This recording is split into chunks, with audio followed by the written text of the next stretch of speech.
Welcome to Chit Chatter with Rhea, the podcast that provides information to you about the legal and political process. Now here's your host, Rhea Chattergoon. Thanks for joining Chit Chatter, everyone. So in our last episode, we spoke about voting and why it's important to vote in not just your federal elections, but your local and state elections. One of the positions that I don't think gets enough focus is voting for judges. And for those of you who don't know, your local judges, most of them are elected positions, especially here in Florida. So you have, of course, your federal judges, which are appointed. You have your appellate and your Supreme Court judges who are appointed. By the way, those are appointed by those local and state elected officials. So it's sort of a cycle of why you should be paying attention to these elections. But a majority of your circuit and county judges are elected. And so why is this an important position you should be paying attention to? Well, these judges are the people ruling on your everyday life. So, for example, if you are in family court, you're getting divorced, you're determining child custody, these elected judges are making those decisions. If you have a car accident and you don't resolve with your insurance company or the other driver's insurance company and your case goes to trial, these judges are the ones proceeding over your case. If you have a slip and fall accident, same thing. If you have someone who dies and you're trying to probate their will, these are the judges ruling on these types of cases. And so, yes, you should be paying attention to these positions and you should be interviewing these candidates in whatever way you can, listening to them on different forums. And I know it's difficult, right? A lot of my friends and family, every election season, I get a text, and even from my lawyer friends, hey, do you know this person? Should we vote for this person? What is this person about? And it is difficult if you're not in the legal world to get this information. I think it's getting a little bit easier now with social media. You've got a lot of people doing Facebook Lives or Instagram Lives or holding forums. I know the League of Women Voters have been holding a number of these lately. The NAACP has been holding a number of forums. So the information's out there. And you can look for it and you can get it, right? If you can look for a flight, I always make this comparison. If you can look for a flight, if you can look for sales on bags and shoes or different things that you need, you have time to look at these things and you should be looking at these things. Right here in South Florida this past week, we had the Parkland decision come down and you know, whether you agree with it or not, I could talk for an hour about how I feel about that decision. But, you know, there was a judge who presided, I should say, over that case. And a lot of people had opinions about her. I thought she did a good job with what she had. You know, the biggest blow up in that particular trial was the defense resting after promising to put on 80 or so witnesses and only putting on 25. And in my opinion, the judge was right in being upset that the defense had wasted everyone's time. But you've got to have people in those positions who are, one, confident in their decision making, and you've got to have a person who has the right temperament for the job. I always joke that I don't have the right temperament to be a judge. I think I would just curse everyone out. I would tell them to get out my courtroom and figure things out, because one of the things you do realize litigating is that people are just obnoxious, they're ridiculous, and they will just fight and argue for no reason. And when I say people, I'm referring to lawyers. So what do you look for when you look for a judge, right? You look for their background, their experience, their temperament, like I said, their ability to really check their ego and set aside their biases. And everyone has a bias. Everyone has an ego, especially lawyers. You know, you've got to have someone who really can put that in check when getting on the bench and making decisions and being fair. Fairness is what we look for in any person in charge or making a decision on our lives. I want to introduce you today to a friend, Tania Williams. She is running for Broward Circuit Court Judge. She is my sorority sister.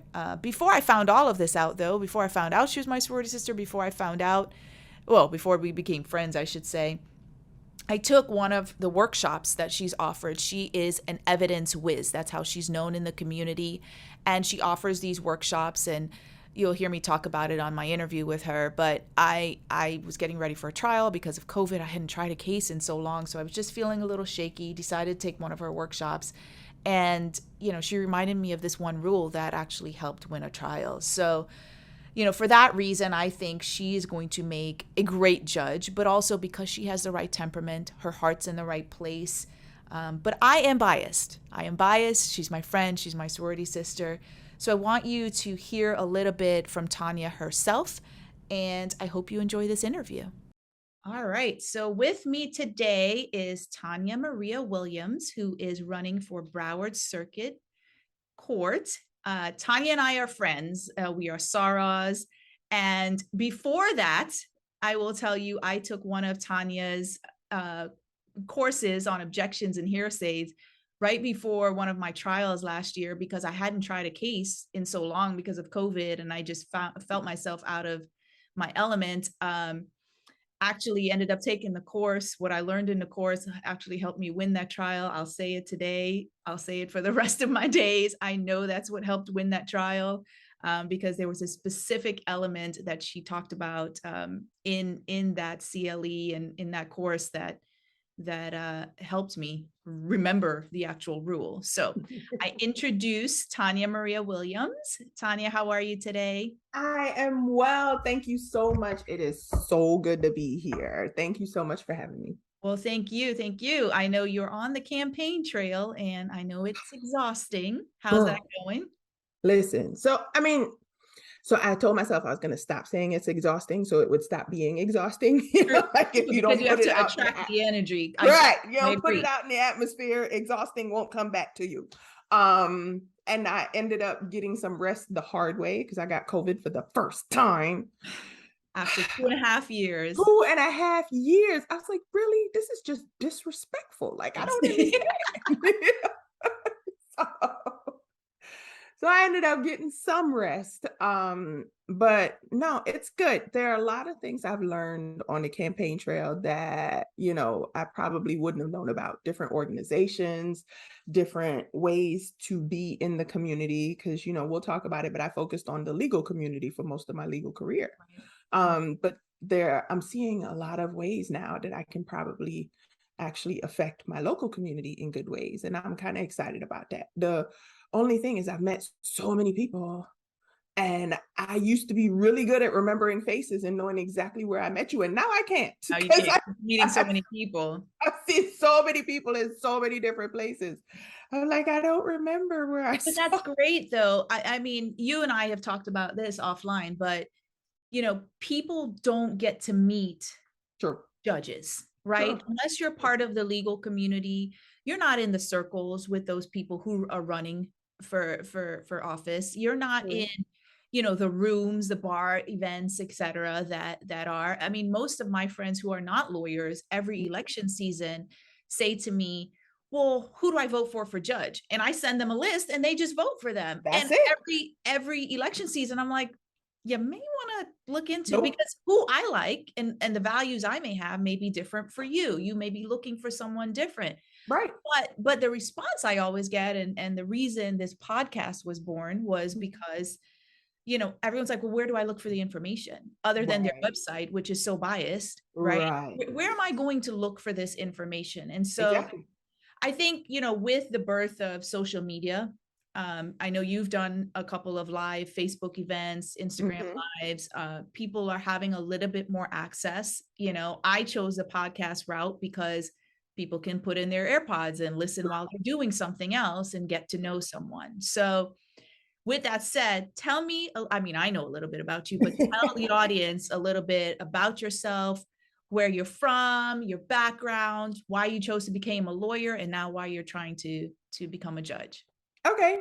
So I'm a scrappy little kid from Brooklyn, is what I tell people all the time. My family is from Jamaica, from St. Catherine, Portmore, and Waterford.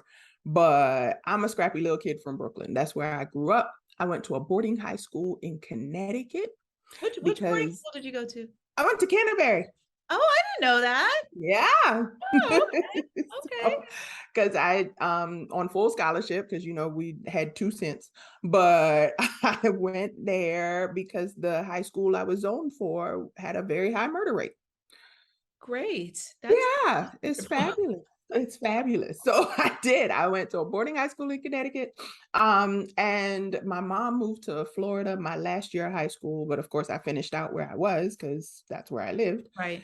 And then came down to University of Miami and been in Florida since 95. Go Canes, even though y'all aren't going that well right now. I was, I always feel sorry when somebody said they went to UM. The Seminole over here. Listen, okay, we're gonna keep the friendship, Rhea. We're gonna keep the friendship. So listen, we didn't play that well Saturday. I was about to say, y'all ain't win this weekend either. So well, we look better than we have in the last 4 years, I would say. So I mean, okay. It's an improvement. Okay. Yeah, just, y'all better not lose that game on November 5th. That's all I'm going to say, because I will terrorize every matchup. But we digress, because, we'll sit here and we'll laugh and the poor people still won't know nothing. So, yes. So went to boarding high school, came down, went to University of Miami for undergrad, went to Nova for law school. And as far as why I wanted to become a lawyer, so Caribbean people, right? You have 5 options if you want to be something in life. Right.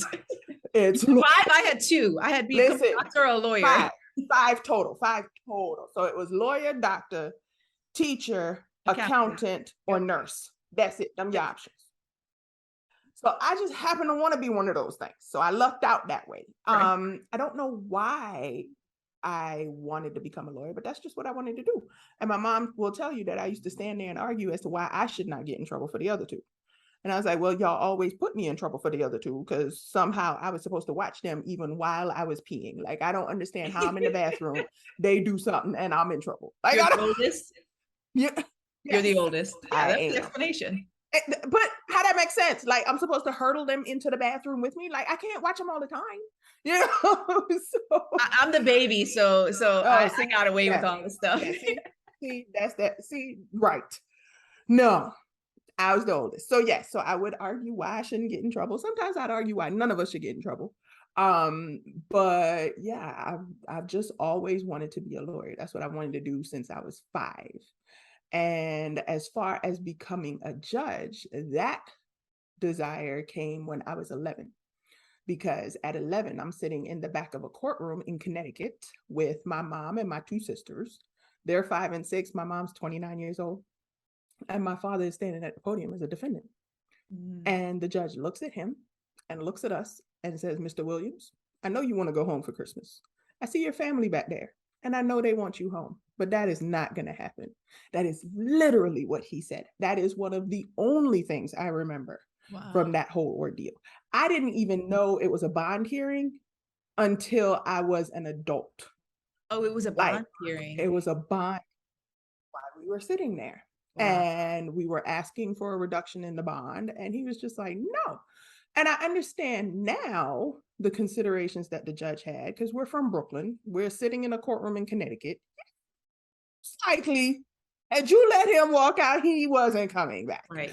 So I understand all that. There were no ties to the community in Connecticut. I understand that now as an adult. Yeah. At 11, the only thing I understood was this was the most powerful person I had ever seen. Right. He had the ability to give me my food and chose not to. And at that moment, I was like, I need to become a judge. And I didn't want to do it for the power. That wasn't the reason. The reason was inside, I knew something was wrong, but I didn't know what it was.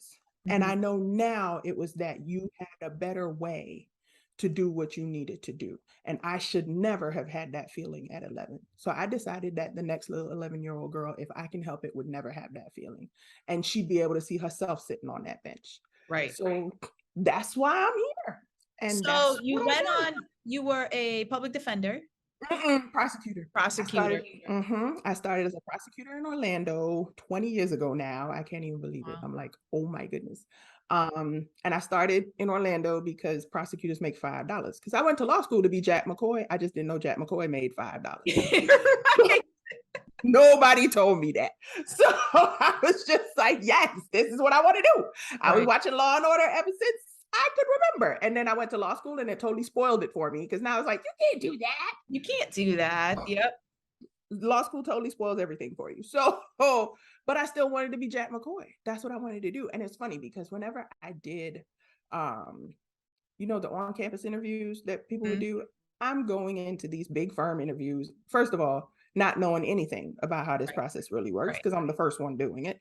And second of all, thinking that every lawyer tries cases. They do not. They do not.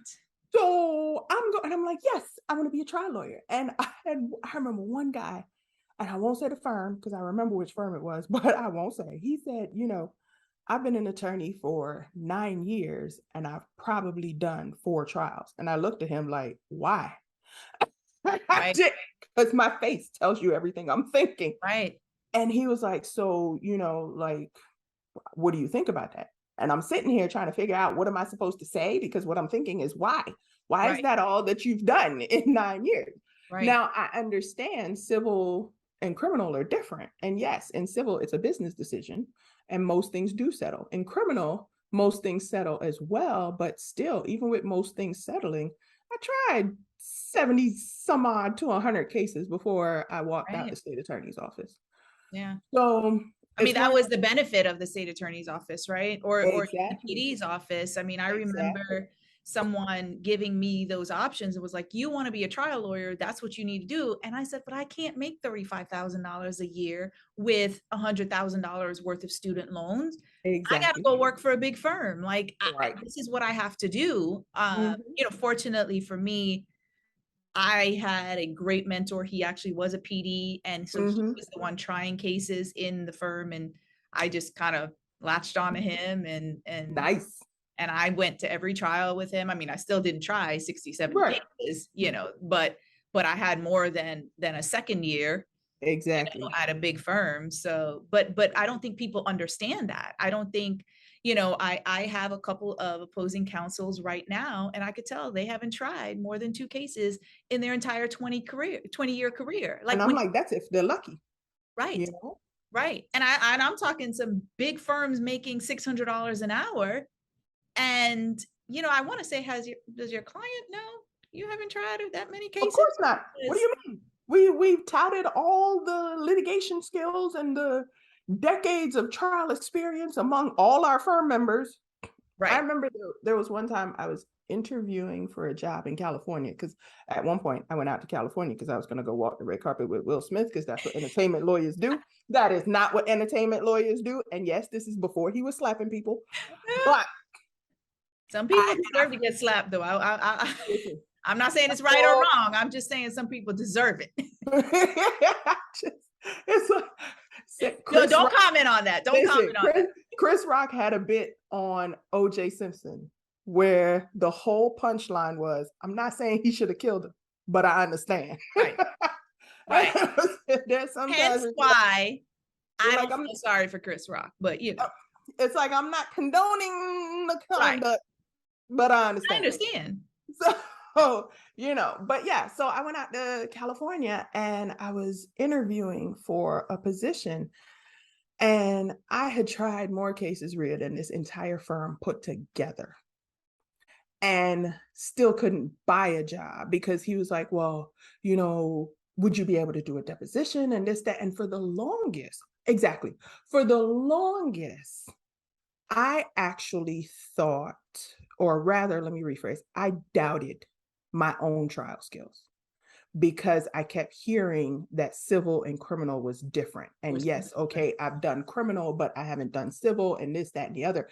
And believe it or not, it was a former judge. I went to an ABA conference and it was a former judge that did not look like me that actually gave me that confidence back, believe it or not, because I went up and I was talking to them because it was a trial skills panel. And I went, and afterwards I said, people keep telling me that civil and criminal is different. And he asked me, he said, so do you know how to do an opening statement? I said, of course. He was like, you know how to do a direct, a cross, a closing? I said, yeah. He said, then you know how to do a trial. Right. And I was like, thank you, because I thought I was oversimplifying it.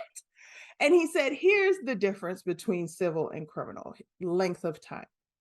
Right. You can try a whole case in criminal in 2 days. A civil case can be 3 weeks. Right. He said, so it's that endurance part of it that is a little different. He said, but if you know how to try a case, you know how to try a case.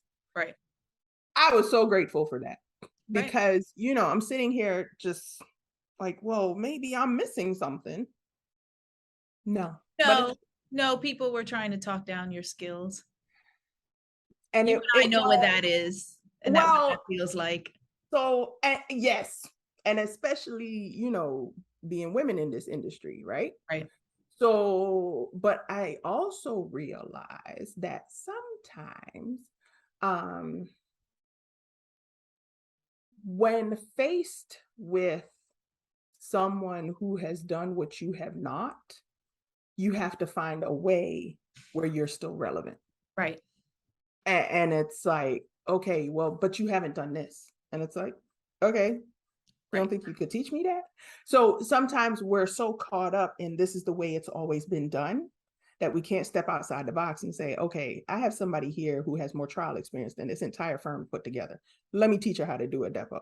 Let me show her what the nuances are between civil and criminal. And that way I have a trial lawyer who is definitely going to turn this whole thing around. Sometimes we don't think outside the box in this industry. We just don't. We don't. So, okay, you have this long career. Mm-hmm. You've wanted to be a judge since you were 11. Mm-hmm. Why now? Why 2022? Honestly, and I know this is going to sound really, really weird, for lack of a better phrase. It is God ordained at this point in time. Tell me how. I'm going to tell you how. So I actually gave up on becoming a judge. What a lot of people don't know, and for whatever reason, we about to have this conversation. So what a lot of people don't know is there was a point when I came back from California that I was functionally depressed for years, because I went out to California with a dream that never came to fruition, at least not the way I thought it should. Mm-hmm. And I felt like I came back with nothing more than having passed the California bar on the first try. Thank you, Jesus. But I mean, that in itself is that's what my mama tried to tell me, but I was like, no. Like, I went out there to become this big entertainment lawyer that was gonna make more money than God, like that was possible.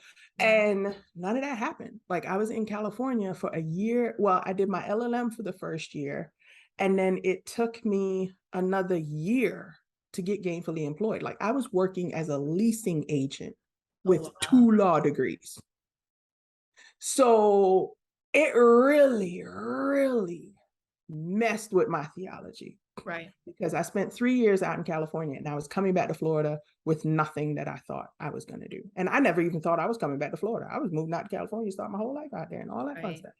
So I was functionally depressed for years. And I just gave up because I was throwing a tantrum with God. And I was like, well, what I want don't matter. So since what I want don't matter. I understand that phrase. So listen. Because I throw many tantrums. Listen. Since what I want don't matter, tell me what you want me to do and I'll go do that. And I'll just do it. I'm tired of the guessing game. That's it. Because I have these conversations with God daily in my shower. Okay? Daily. Me getting my little hopes up for you to dash them to the ground. I just ain't doing that no more. Right. So I gave up. I gave up on it. And in 2012, I had a life event that caused me to go to therapy. Mm-hmm. And I started talking it out with this therapist and realized I gave up on all my hopes and dreams. And now I was existing and not living. So I was like, oh, okay. All right. So let's start baby steps. And I started baby steps, started trying for things again. Just simple things, you know, like, okay, I'm gonna try to go get this job over here and stuff like that or whatever.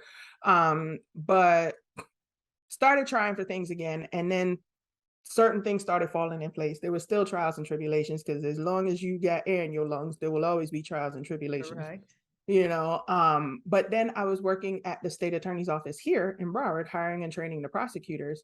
And I was actually doing a Bible study class with my bishop. We were doing a conversation kind of like this with the members online.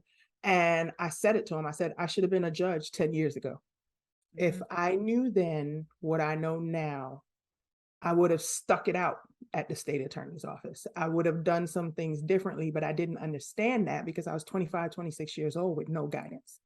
I said, and then I gave up on it. So I should have been a judge 10 years ago. And for that, I repent.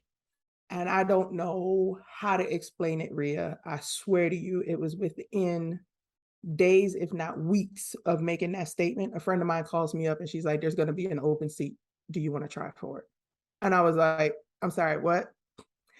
So here I go, because I was like, all right, Lord, guess what we ain't going to do? What we ain't going to do is hurt my little feelings with the one thing that I do still want, that I decided I wanted again. And I'm like, okay, but hold on, because I said I was going to wait till 2024. I was like, all right, I'm going to give Harold 4 years. And I'm gonna wait till 2024, and we're gonna see what we're gonna do. At the end of his first Harold, for those of you who don't know, prior was the state attorney in Broward, her boss. And he's actually my former student. So I've known Harold since like 2009 or 10 or somewhere in there. Right. But yeah, I was like, I'm gonna give you your first 4 years. I said, but 2024, I'm gonna make a run for it. Like, that's what we're gonna do. And he was like, all right, Tanya, cool. But as soon as I said that thing, days or weeks, friend calls me up and she's like, listen, there's rumblings that there's about to be an open seat. Do you want it? And I was like, I'm gonna have to go talk to God about this. And she said, okay, but talk fast. Because I called somebody, she was like, because once it pops up, and she told me that she had called somebody else. And I was like, okay, well, when she told me who she called, I said, well, I respect the fact that that person has been doing this longer than I have.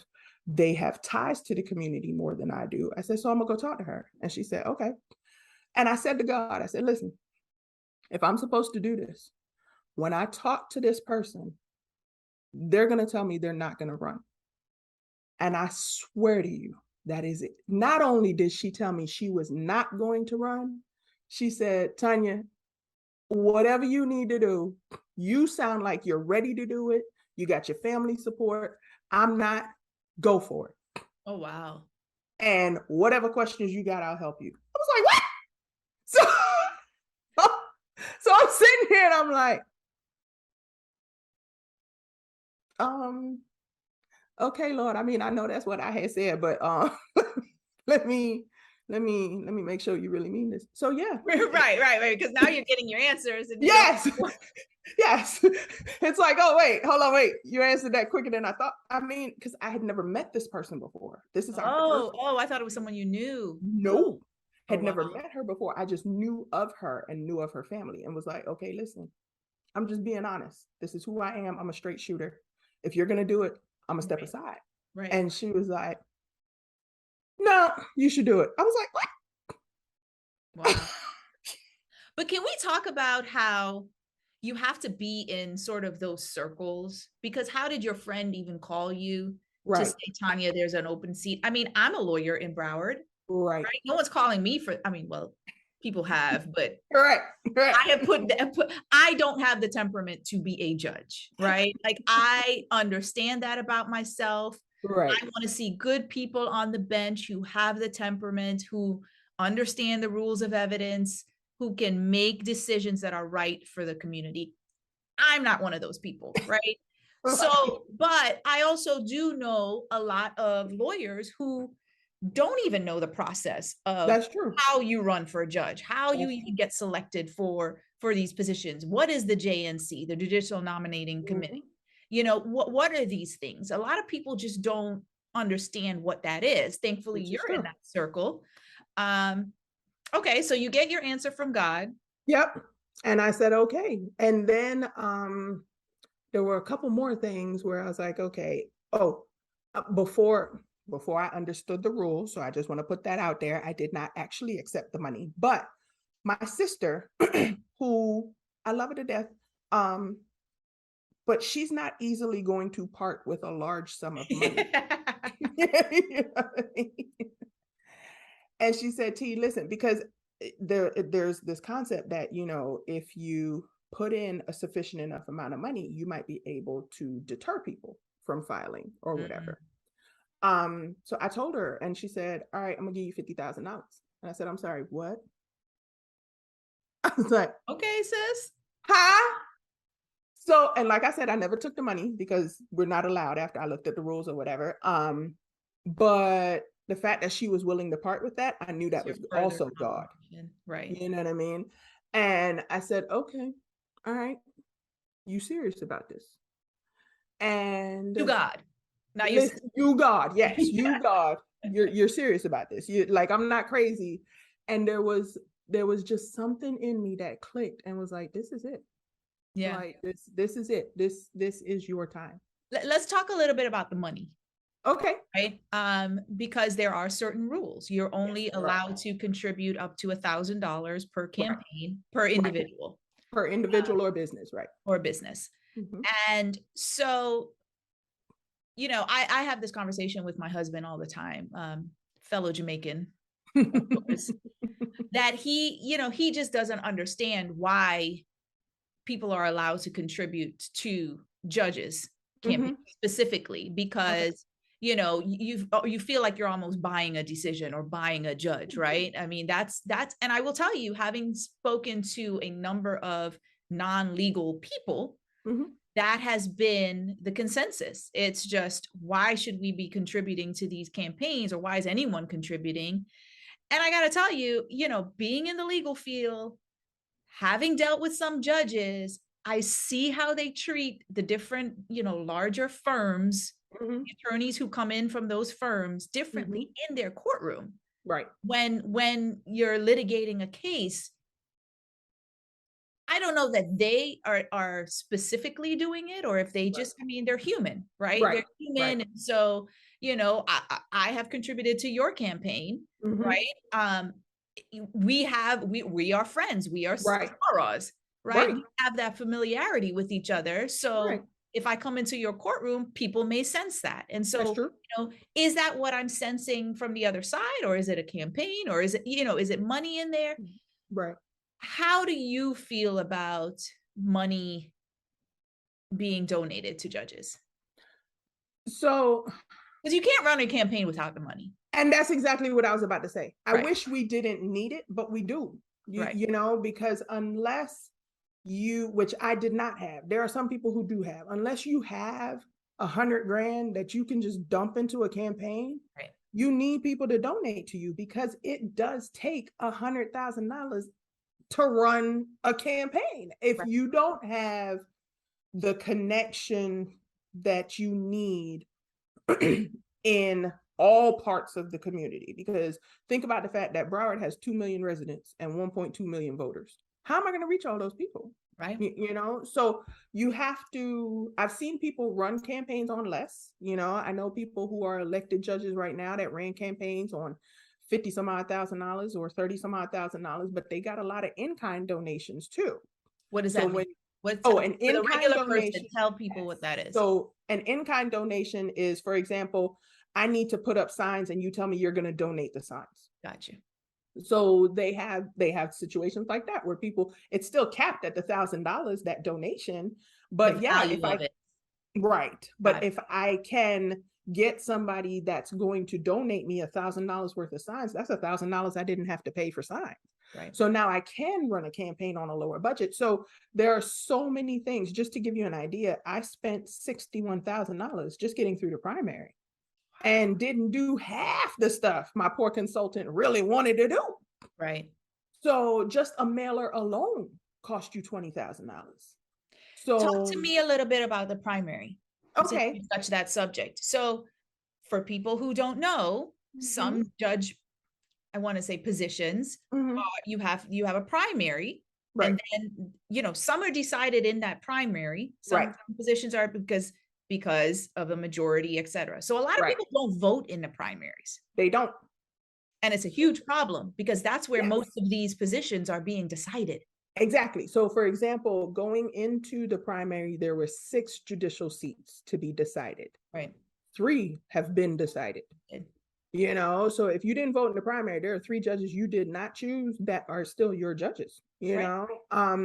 So it's one of those things where I think a lot of people, I was just having this conversation with somebody else, a lot of people, a lot of our people, unfortunately, only vote in the general election, and we only vote in presidential elections. Right. These midterms are so important because this is where we shift things. This is where you can, you know, in the midterm. So let me back all the way up because I'm having 85 thoughts at once now that you asked me about that. So everybody votes for president because we do. It's what we know, it's what we understand. But the thing is, that is the person that affects you the least. Correct. It is the person who affects you the least. It's not that that person does not affect you, because that's crazy to say.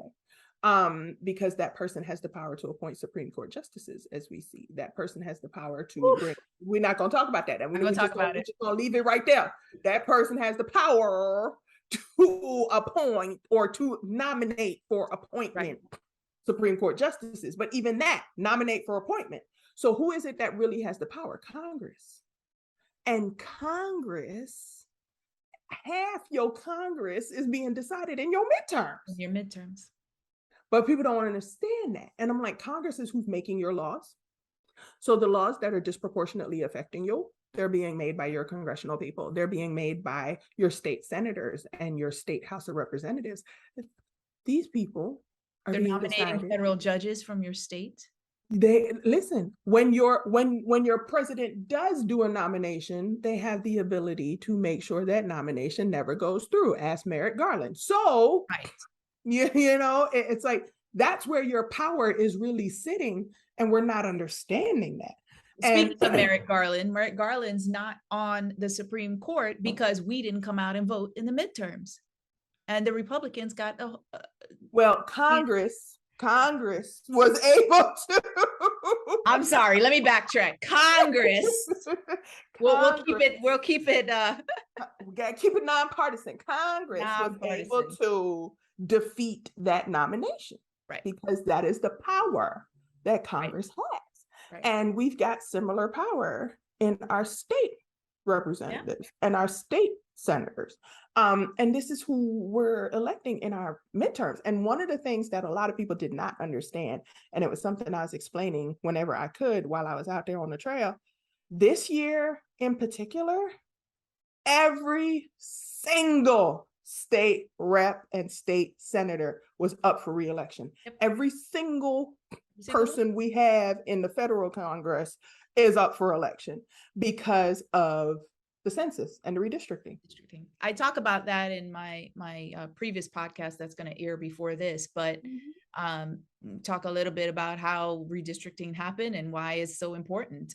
You know, and we're seeing it with the banning of books and the abortion law and all this other stuff. But I talk about that. But so 3 judges were decided in the primaries. Yes, because those races only had 2 people in them.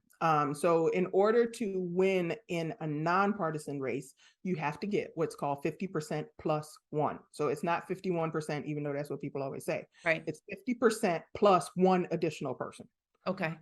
So in a 2-person race, that's always going to happen, you know, and there was one 2-person race that was really close, like 319 votes, kind of close.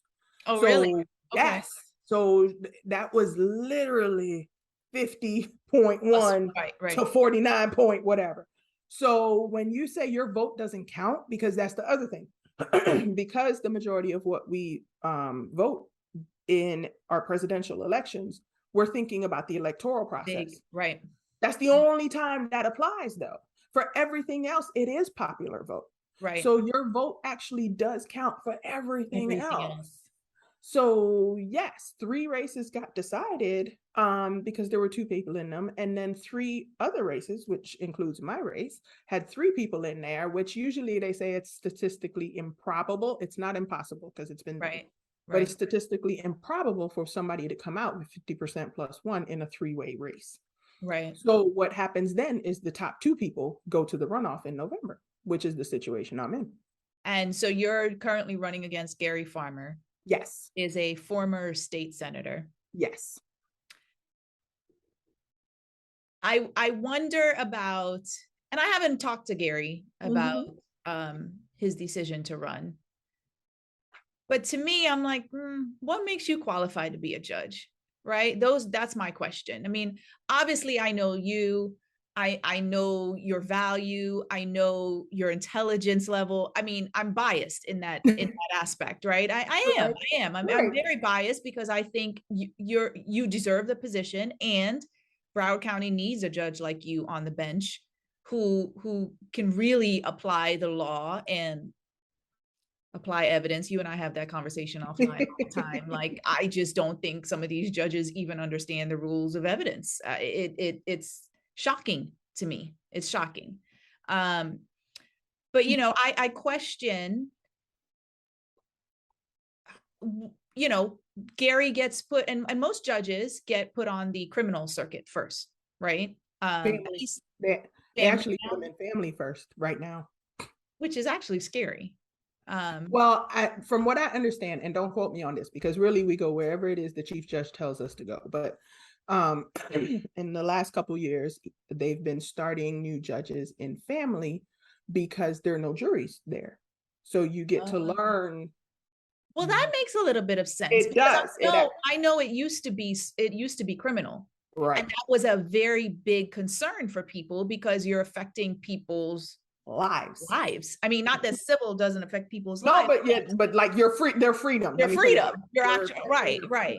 So, but even family, I mean, I have this spiel when I mediate, because I also mediate some employment cases. I practice employment law and I mediate employment law. And it's next to employment law, like family law is probably the only type of law that, civil law that will affect your life the way employment law does, right? Right. So, but that actually makes sense now.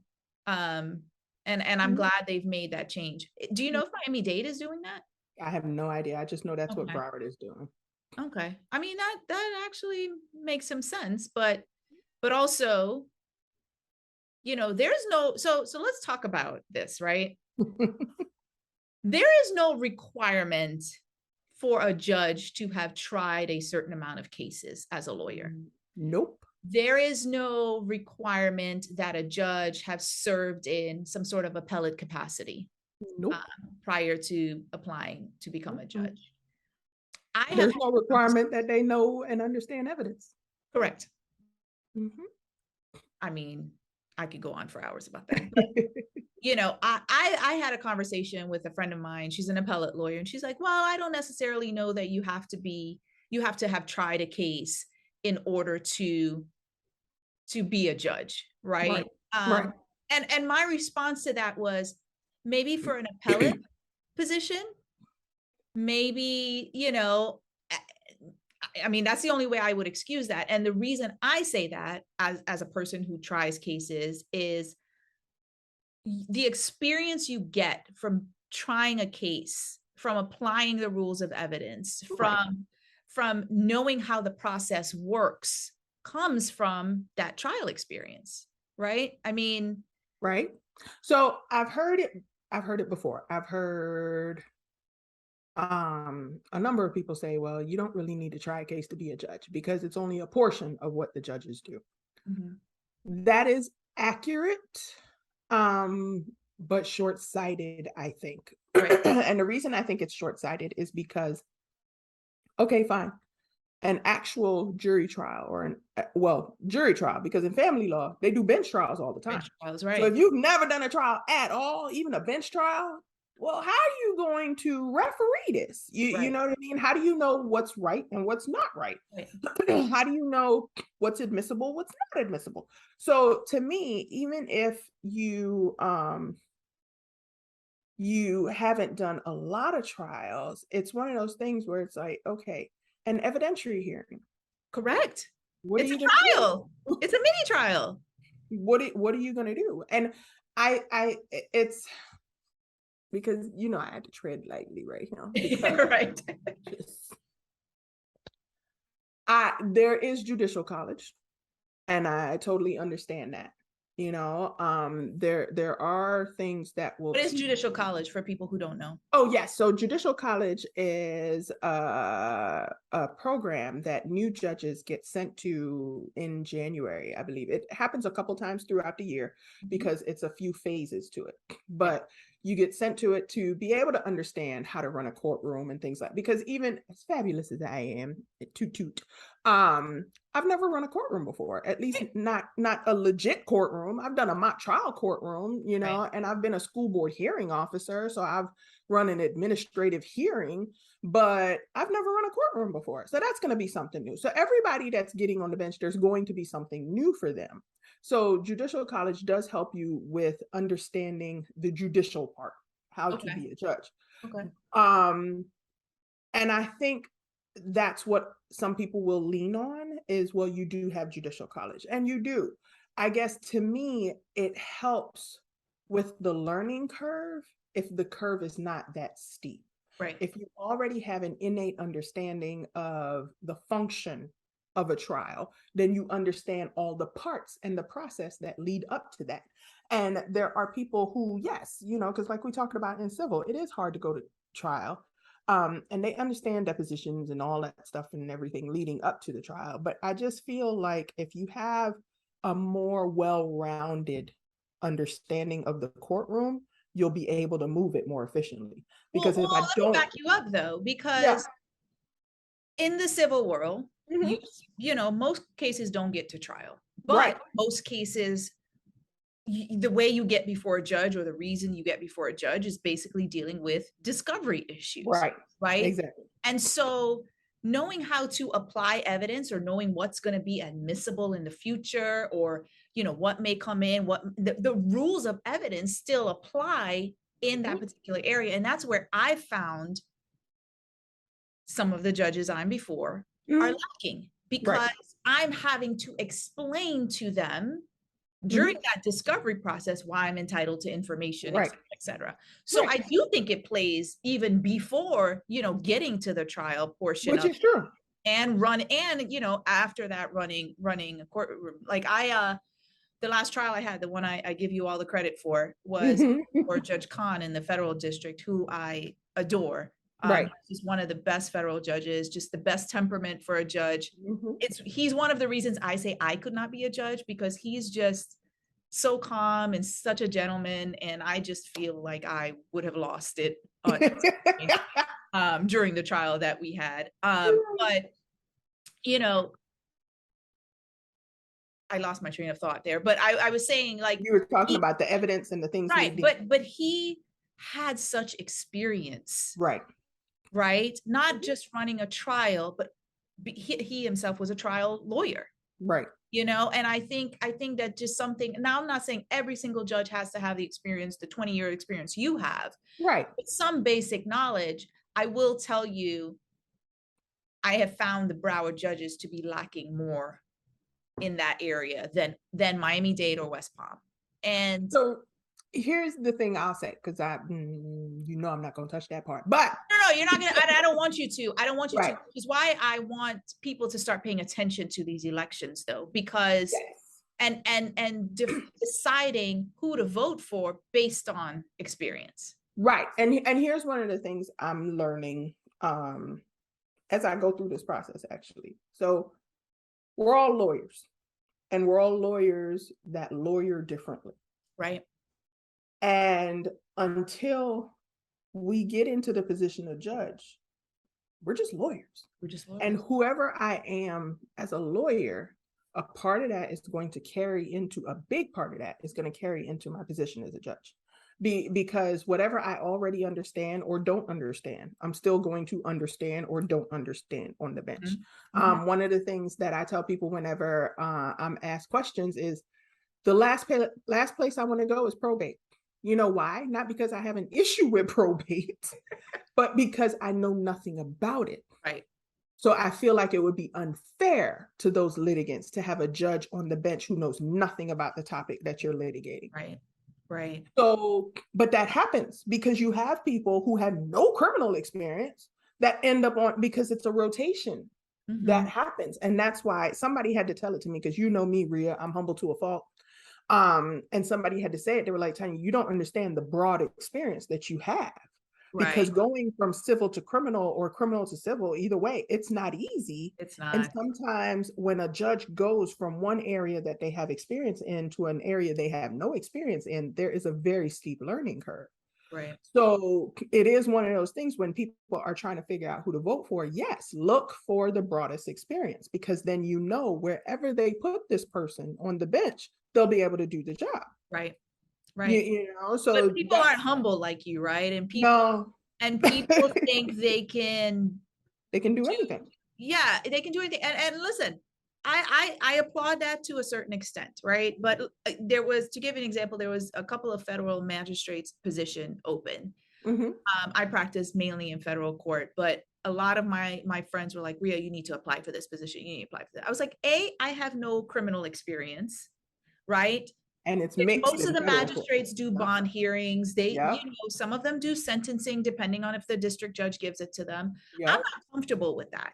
Right. What, do I think I could learn and get up to speed? Absolutely. Sure. And, you know, I don't have a temperament to be a judge, so that was just off the table. But, you know, talk about a little bit about implicit bias and how you intend to set aside your implicit bias while ruling on the bench.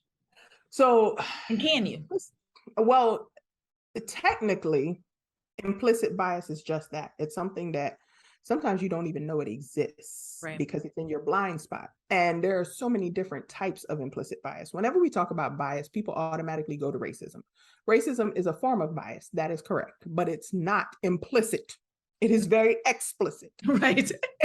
Implicit bias is things that we don't even realize we have a bias about. So, for example, I use this example because it makes everybody totally understand what I'm saying.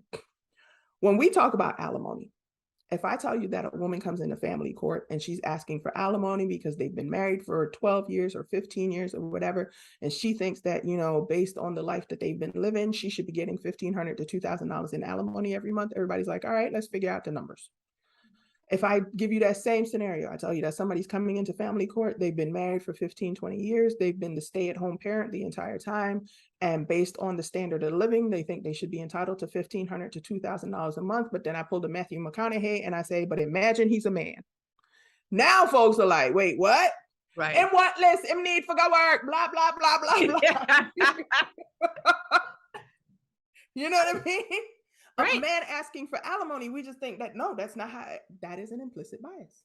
And that is something that we have to realize and deal with. So, and then there's affinity bias. There is a gravitation towards people who think like you, act like you, look like you, you know, that you have an affinity and things that relate to. So we have to be cognizant, first of all, of what the biases are. And then take steps to ensure that they're not affecting our decisions, because there's no such thing as eradicating implicit bias. It's impossible. Right. It's managing it is what you have to do. Being cognizant of it, like you said. Exactly. And you have to understand that it exists and how it works before you can actually properly manage it. You know, and sometimes what people end up doing, unfortunately, is swinging the pendulum all the way in the other direction, because you don't want to seem biased. You're now harsher on people that you ordinarily wouldn't be harsh on, just so that nobody could say you're biased, you know? And I think a lot of minorities deal with that, because it's like, okay, nobody wants to be the judge where they say, oh, well, you let all the Black people go free. And it's like, no, I didn't. But now sometimes you can swing the pendulum in the other direction, where you are being harsh on minorities because you're trying to prove that you're not being biased, but now you still are. Right. You know what I mean? Right. Just the other way. Yeah. It's understanding it and checking the biases where you can. And also, I think, because I've said this to people, if you know that you know that you know, there is no way you can be unbiased in this particular case, recuse yourself. Period. Because you're doing a disservice to everybody involved. But then ego gets in the way, Yeah. So you and I, before we started the recording, I was telling you I moved to disqualify a judge for the first time in my 17-year career. I've never done it, but I felt I needed to do it in a particular case. And what everybody was shocked at, everybody meaning my non-lawyer friends were shocked at, was that the judge gets to rule on that motion to disqualify him or herself. Exactly. And everyone's appalled. Like, it just logically doesn't make sense. Right? It doesn't, right? But that's our rules, and that's our law, and that's until we vote to change otherwise, that's what's happening. Right. And I can understand why. It's not going to make sense to somebody who doesn't understand the rules, because I can understand why it at least starts with that judge. You know what I mean? But yeah, it is very peculiar that I'm asking you to recuse yourself and you're going to be the one deciding whether or not you're going to, because 9 times out of 10, the answer is no. No. I mean, the statistics show 9 times out of 10, they deny your motion and they retaliate against you in other ways going down the road, but we won't get into that because you're not going to be one of those judges. And I am 100% confident about that. Exactly. In that breath, why do you think you're going to make a good judge? Because I legit just want to treat people like people. I am not going into it for the power. I'm not going into, so it'll make sense once I say the whole thing. I'm taking a pay cut to do this. Right. So I don't think people realize. Listen. Judges on the circuit court don't make a whole lot. Listen. And they make enough, because I always try to reframe that sentence only because I grew up with nothing. So when you say to somebody who is just barely trying to figure out how they're gonna, make rent or whatever, that $182,000 isn't a whole lot, they like, the hell it ain't. Oh, okay. Yeah, they got a raise in July. Oh, okay. Yeah. So but listen, in the grand scheme of things, when you're in the civil world, trying civil cases where you're getting statutory fees, right? You're taking a pay cut. More that you consider. You're taking a pay cut. Exactly. But you're also, what I want people to understand is some of the circuit court judges have somewhat of 1,200 to 2,000 cases. Right. Depending on, and they don't have, so in contrast. And that's in Broward. That's in Broward. Some of these county court judges have like 9,000 cases. It's ridiculous. And one judicial assistant, no clerks. I mean, so compared to a federal judge who may have 200 to 300 cases, they have a legal assistant or 2 clerks or 3 clerks, depending on what they choose. Right. Who's basically running the show. I clerked, I know. Right. There's a difference there. There's a difference. Those federal judges are getting paid, I think it's like $248 a year, right? With their federal benefits, but they also have 3 staff members who are running. I'm not saying they don't work. Of course they work. I know what you mean, but it's different. But it's the resources. Exactly. Right. So even at $182,000, you're working around the clock. And listen, even the judge I moved to disqualify, I will tell you, she was sending out orders at 6 o'clock in the morning, right? Oh, yeah. Like, because she's working, and I get that, and I can respect that. Right. But yeah, I think that pay cut is a big deal at this point in your life, right? Right. And the reason I say it is because, I really want to do this job, and I don't want to, it's not a promotion for me, meaning I'm not getting a boost in my salary to do it. It's not an ego trip for me, because that's just not even how I'm built. So I believe I'm going to do a good job because I legit just want to treat people like people. Yeah. I want to make sure that everybody has the opportunity to be heard, whether I agree with you or not, because at least half the people that are talking, I'm going to disagree with you. You know what I mean? That's just the way it works. 2 people are making an argument. One is going to be successful, one is not. But whether I agree with you or not, you can feel as if you're being heard, and like you said, you have somebody who has an understanding of how this works. And that's one of the things I'm actually actively trying to figure out, ways to run a courtroom that I would have liked to see as a lawyer. Right. And I know that there are things that I don't know yet because I've never been a judge that are going to affect those decisions, because there are things I just don't understand yet. I've never done it before. You know what I mean? But it's okay. What would I have liked to see? I would have liked to feel heard. I would have liked to, even though it's 5-minute motion calendar, and I understand you still got to keep 5-minute motion calendar, because you give lawyers anything more than 5 minutes and we're going to talk talking forever. You know, like we just gonna talk forever. So 5 is really 15. If I give you 15, you're gonna take 30. So I totally understand that. But still, how about everybody have an opportunity to be heard? And it's not that, okay, there's this 5-minute motion calendar and I've already made up my mind before you even walk in there, and I'm looking at you like, why are you even talking to me? Because that's your job, you know. And that's one of the things, because there was something we were talking about earlier with the big firms or whatever, because I've talked to a couple big firms while campaigning, and believe it or not, a lot of those lawyers just want to be heard. Yeah. You know, and that's what everybody wants. It's like, I feel if you are fair and, like you said, have a temperament that does require some patience. It does. You know, I said I can't do it. I'm being honest. It requires quite a bit of patience, because there are times when my face tells you everything I'm thinking, and I already know that some point within my first 6 to 12 months, I'm be like, wait, what? I just know that's coming out. Right. You know? And that is my, okay, wait, you just said something that does not compute. So I need you to make it plain.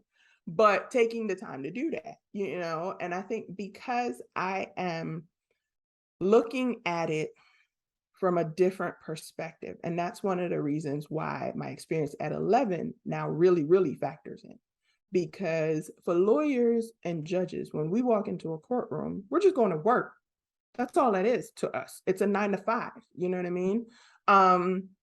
But for the person walking in with you, or the person walking in front of you, that's their worst day. Right. And if you don't have an understanding of that, and it doesn't matter what it is, like family law, you've got people who are standing in front of a judge who are now going to be told how to divide their assets and how to treat their kids. That's their worst day. Right. Criminal, this person's life and freedom is on the line. Mm-hmm. Civil, nobody wants to be sued, and nobody wants to have to sue. Right. So that's their worst day. And I think if you look at it from that standpoint, you can now make sure that you're not adding to that. And there are times that people are frustrated and they will lash out at the person in front of them. And one of the things the Lord is working on is, you know, you can't lash back. Right. You just can't. And you have to have an understanding of that, because it's not personal. And that's one of the things I've always told people. I believe that when you take this personal, you're doing everybody a disservice. Correct. Because you're no longer objective. Right. And that's what you have to be. You know what I mean? That's what you have to be a good lawyer. That's what you have to be a good judge. And that's why I think I'm going to be fabulous. Well, I think you're going to be fabulous. You know, I will sing that song as long as I can. Tell everybody where they can go for information, more information on you, and how they can donate to your campaign. So I technically can't tell them how to donate to my campaign. I will tell them in the closing of this podcast. Yes. And that's one of the things that is definitely strange about judicial campaigns. Right? Isn't it? Because we technically can't solicit. And that's why the whole money situation is like, I guess it is soliciting. Yeah. Yeah. You cannot directly solicit your own donation. I don't think I knew that. Somebody else has to do it for you. So, but they can find me at Tania for Judge on Facebook and Instagram. It's TANIA, the entire word for FORJUDGE.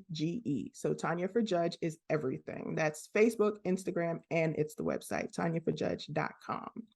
And I am here. I'm more than willing to talk to anybody who has any questions, because I do believe that an informed voter is a great voter. Whether you vote for me or not, you should have the information you need to make an informed decision.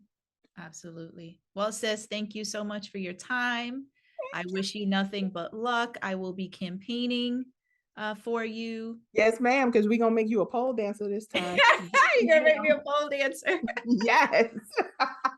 We are recruiting pole dancers. I was already for the primaries at the polls switching, my friend Hillary is running for House, and I was in her shirt, and then I went to the car and changed into your shirt, and I was like, I got to make it even. I'm running for so at one point I had your shirt on and then her shirt wrapped around my waist, hanging back, and my husband was like, "What's happening?" I said, "When your friends run, you support them, and it doesn't matter how, when, even if you can give an hour of your time, That's true. even if you can give $20, that's what you have to do to make sure the right people are getting placed into the right positions." And I do think 100% this is the right position for you. And I'm happy.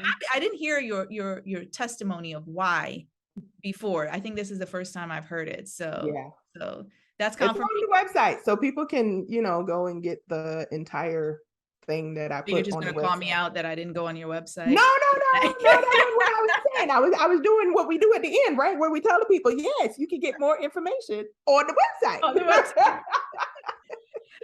All right, Miss Tania. So we will wait for these results, and we're going to get people out to vote. November 8th. Oh, and that's the other thing. So 3 ways to vote, right? So you have vote by mail ballot. If you haven't requested your vote by mail ballot, you still can do so up until October 29th. And then you can drop it off. Vote. You can drop off the vote by mail either at an early voting location or at the supervisor of election office on Andrews. Then you have early voting that is October 24th to November 6th. It's 2 weeks, 7 to 7. Most of the branch libraries are where your early voting places are. You can early vote anywhere in the county because you can vote for me once you live in Broward County. It's not a particular district or anything like that. Once you live within the county line, you can vote for me. And during early voting, you can vote at any one of the 24 precincts, I think it is. Then election day, November 8th, 7 to 7, your precinct that you're assigned to. Check your voter's registration card. You can go to browardvotes.gov to get all this information, to get your early voting, locations, your precinct location, or to request your vote by mail ballot. No excuse not to vote. None. And honestly, a lot of people are doing vote by mail. So early voting, while I was out there, 5 minutes, you're in and out. Yep. So it's really easy. Don't wait till election day because you're going to find some reason why you're not going to make it. Absolutely. Something's going to happen. That's it. So, but you can go in person and do your early voting if you want to do it in person, because I understand that some people don't trust the mail. But you can do it early and get it done and out the way. Absolutely. Well, sis, we will celebrate on November 8th. And thank you so much for doing this podcast, taking the time to do it while you have COVID. Listen, I don't think we mentioned that. Girl. In the middle of a bout of COVID. I appreciate you, and we wish you all the luck. Thank you. Well, I hope you enjoyed that interview with Tania Williams.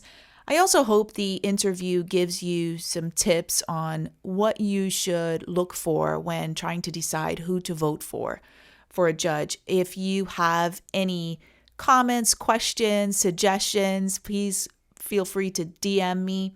If you'd like some more information on Tania, her website is taniaforjudge.com. And there is a donate button if you feel so inclined to donate to her campaign. Listen, I know we hate to say it, but money is needed for elections. We can sit here and complain all day long that the most wealthy people are holding elected positions. And that's because they can afford to. They can afford to donate, $500,000 to their campaign.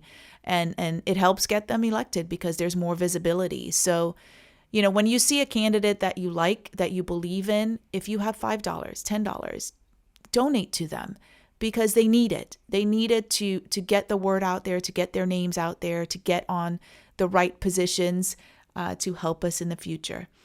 I hope you'll join me the next time. I'll see you around. Thanks for listening. If you enjoyed the show, please rate and recommend wherever you get your podcasts and tell a friend. You can also follow the podcast on our social media pages.